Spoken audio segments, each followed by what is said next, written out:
প্রিয়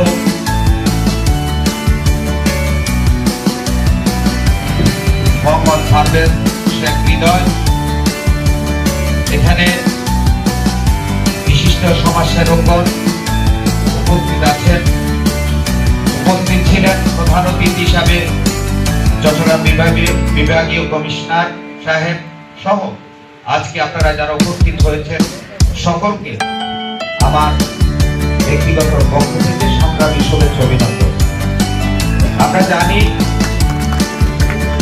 সমাজ সেবা হচ্ছে পৃথিবীর সবচেয়ে বড় কাজ।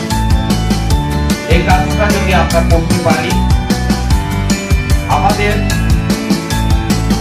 জীবনে সবচেয়ে বড় পাওয়া হচ্ছে। কারণ আজকে সমগ্র পৃথিবীতে যেখানে মানব অধিকার লঙ্ঘন হয় সেখানে মানব অধিকার লঙ্ঘনের বিপক্ষে তাদের পক্ষে অবস্থান নেন আপনাদের মতো যারা সমাজকর্মী, যারা সমাজের রন্ধে রন্ধে লুকিয়ে থাকা অবিচার ন্যায়ের পক্ষে নিয়ে আসার লক্ষ্যে যে আপনাদের প্রচেষ্টা, সেটা অত্যন্ত গুরুত্বপূর্ণ ভূমিকা পালন করে। আজকে আপনাদের এই জাতীয় মানব অধিকার সংস্থার এই দিবসটাকে আমি স্মরণ করে বলছি যে আপনাদের এই প্রাপ্তি শুধু আপনাদের জন্য নয়, আমাদের সকলের জন্য এটা অত্যন্ত গুরুত্বপূর্ণ একটি ভূমিকা।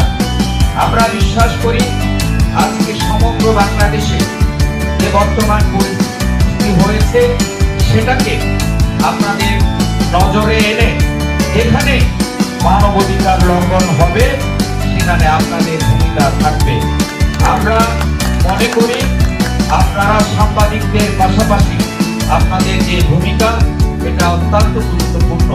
তাই আজকের এই প্রতিষ্ঠা বার্ষিকীর শপথ হোক মানবতার জয়, মানবতার কল্যাণে আপনাদের নিবেদিত প্রাণ, আপনাদের জীবন উৎসর্গ করে মানুষের কল্যাণে কাজ করবেন এই আশা ব্যক্ত করে আজকের এই অনুষ্ঠানে আমার মতো একজন মানুষকে এতটুকু বলবার সুযোগ করে দেওয়ার জন্য আপনাদের সকলের কাছে কৃতজ্ঞ।